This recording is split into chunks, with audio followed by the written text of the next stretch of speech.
Ito naman ang sitwasyon sa ngayon sa kahabaan ng Del Monte Avenue sa may barangay West Riverside dito sa Quezon City.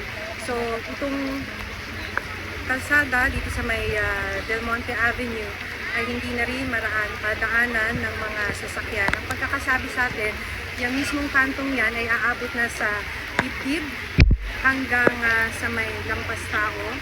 Kaya sobrang lalim, talagang kanina pa tigil traffic. Pero sa looban, at kapapasok lamang ng mga rescue boats dahil may mga residente na na-trap. At ang pagkakasabi, may mga areas daw sa looban na pinupuntahan ngayon ng mga rescue teams mula sa BFP at ng PNP dahil yung tubig ay aabot na hanggang second floor.